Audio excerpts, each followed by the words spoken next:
नमस्कार साथियों, बहुत बहुत स्वागत है आप लोगों का एग्ज़ाम क्लासेस में। तो आज की इस वीडियो में बात करने वाले हैं आरआरसी ग्रुप डी के फेज़ सेकंड में जितने भी जोन लिए गए थे, उनका एग्ज़ाम हुआ था, उनके बारे में हम बात करेंगे कि उन पर जो बच्चों ने एग्ज़ाम दिए थे उन जोन में उनका जो कट ऑफ है उस पर क्या फ़र्क पड़ने वाला है, इस बारे में हम यहाँ पर बात करने वाले हैं। और कौन कौन से जोन वहाँ पर लिए गए थे फेज़ सेकंड में, उसके बारे में यहाँ पर चर्चा करेंगे। तो आप जुड़ जाइए हमसे और वीडियो को लाइक कर दीजिए और चैनल को भी सब्सक्राइब कर लेना। ये महत्वपूर्ण जानकारी आपके लिए बहुत ज़्यादा इंपॉर्टेंट है अगर आपने एग्ज़ाम दिया है ग्रुप डी का। तो मैं बात करूं कि फ़ेज़ सेकंड में जो 26 अगस्त से 8 सितंबर तक चला था फ़ेज़ सेकंड, उसमें कौन कौन से जोन थे। 5 जोन थे, उनमें मैं आपको बताऊंगा और कट ऑफ भी बताऊंगा कि क्या रहने वाला एक्सपेक्टेड। और यहाँ पर जो है फर्स्ट मैं बताऊं इलाहाबाद था,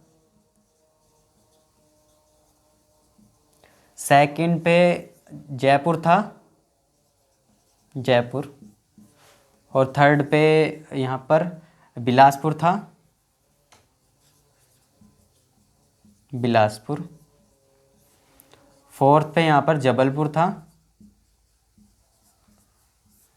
और उसके बाद SER था कोलकाता।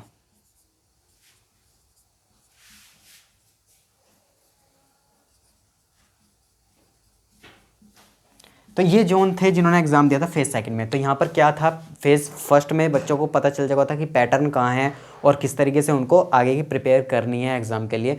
तो फ़ेज़ सेकंड वालों को यहाँ पर कुछ ना कुछ क्लू मिल गया था कि फ़ेज़ वन से कि यहाँ पर इस तरीके का एग्ज़ाम आ रहा है और इस तरीके के क्वेश्चन यहाँ पर पूछे जा रहे हैं। तो वो पहले से अपने आप को थोड़ा सा तैयार कर लिए थे। और फ़ेज़ वन की मैंने बात की थी पहले वीडियो में, आपने नहीं देखा तो आप देख सकते हैं जा करके।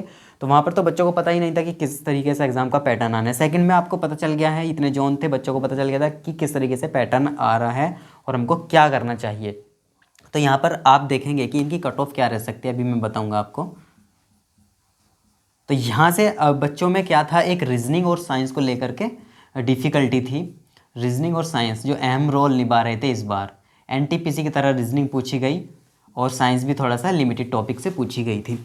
तो यहाँ पर जो है सेकंड वालों का जो कट ऑफ रहने वाला है वो वैकेंसी के अनुसार तो रहेगा ही, और जो है कि यहाँ पर अटेंडेंस कितनी गई है उस पर भी फ़र्क पड़ता है। देखिए बहुत सारी चीज़ें हैं जो कट ऑफ पर यहाँ पर फ़र्क डालती हैं। और एक फ़ेज़ वन के जो फेज़ वाइज एग्ज़ाम चला है वो भी यहाँ कहीं ना कहीं कट ऑफ पे यहाँ पर असर डालेगा। तो वो क्यों डालेगा, वो इसलिए डालेगा कि बच्चों को पता चल गया ना कि किस तरीके के एग्ज़ाम यहाँ पर पूछे जा रहे हैं, क्वेश्चन कहाँ से आ रहे हैं। तो इसलिए यहाँ पर अटैम्प्ट भी लगभग 80 तक पहुँच चुका था इस फेज़ में। 80 तक लगभग बच्चों का अटैम्प्ट यहाँ पर पहुँच रहा था। अगर 80 आपने किए हैं तो कम से कम उसमें 6 या 7 आपके गलत होंगे। तो कहीं ना कहीं कुछ बच्चों के 70 नंबर भी आए होंगे, और कुछ बच्चों ने 75 अटैम्प्ट किए हैं तो उनके लगभग 65 आए होंगे। और हो सकता है कम भी आए हों, ज़्यादा नेगेटिव हो जाते हैं तो कम हो जाते हैं, लेकिन इतना हम मान के चलें 70 अटैम्प्ट किए तो यहाँ पर 60 आए होंगे। तो इस तरीके से बच्चों का यहाँ पर चल रहा था। और कुछ बच्चे अटैम्प्ट ज़्यादा कर रहे थे, कुछ कम कर रहे थे। तो यहाँ पर मैं बताऊँगा कि इलाहाबाद में कट ऑफ कितना रहने वाला है। देखिए यहाँ पर ये तो फ़र्क पड़ेगा ही कि हाँ अटेंडेंस कितनी गई है, और मैं 50% अटेंडेंस मान के जा रहा हूँ, तो 50% से तो कम ही गई थी। तो यहाँ पर बहुत ज़्यादा फ़र्क पड़ेगा। जो इलाहाबाद का जो कट ऑफ है मैं आपको सीधे सीधे बता देता हूँ कि UR का कितना रहने वाला है। देखिए ओवरऑल मैं सबका बता देता हूँ। देखिए यहाँ पर बिलासपुर में सबसे कम रहने वाला है, इतना आप ध्यान रखना।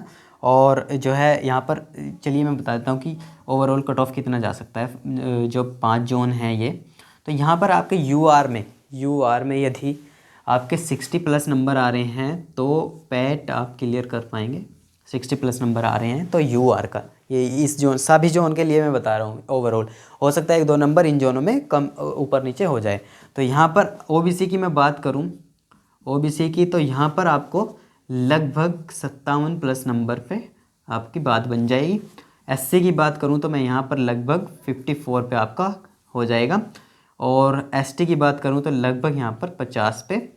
देखिए ST का अगर 45 भी है ना, 45 उस पर भी क्लियर है, लगभग क्लियर है।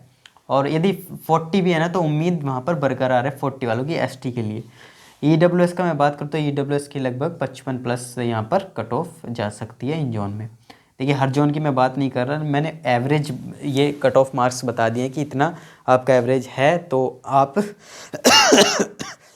कर सकते हैं पैट की तैयारी, यानी फ़िज़िकल आप लगा सकते हैं। और फिज़िकल भी जो है बहुत ज़्यादा इजी नहीं है। आप सोच रहे हैं कि आप रिज़ल्ट का वेट कर रहे हैं, कब हमारा रिज़ल्ट आएगा उसके बाद ही हम पैट का यहाँ पर आगे की तैयारी करेंगे, तो अगर आप ये कर रहे हैं तो बहुत बड़ी गलती कर रहे हैं। तो अगर आपके इतने नंबर हैं तो आपको 4 मिनट 15 सेकेंड में 1 किलोमीटर रेस लगानी है, और 2 मिनट में 35 kg आपको 100 मीटर तक ले जाना है। तो ये प्रैक्टिस आपकी होनी ही चाहिए। अगर नहीं भी होता तो आपका कोई नहीं जाता, कुछ नहीं जाता, कोई बात नहीं, नहीं हुआ तो, लेकिन अगर हो भी जाता है तो कम से कम ये प्रैक्टिस तो आपकी काम आ जाएगी। तो ये ओवरऑल मैंने बता दिया कि फेस सेकंड में इतने जो जोन लिए गए थे उनका एक्सपेक्टेड कट ऑफ है, ये एग्जैक्ट नहीं है, एक्सपेक्ट मान के मैंने आपको बताया है। और 26 से 8 सितंबर तक यहाँ पर फेज़ सेकंड के एग्ज़ाम चले थे। चलिए अब हम बात करेंगे अगले फेज़ थर्ड की, उसमें किस किस जोन को लिया गया था और बच्चों कितना अटैम्प्ट रहा था और कैसे शिफ्ट थी और कितना कट ऑफ जा सकता है, वो आगे की वीडियो में बात करेंगे। तब तक के लिए आपका बहुत बहुत धन्यवाद। चैनल को सब्सक्राइब कर लेना और वीडियो को लाइक कर देना।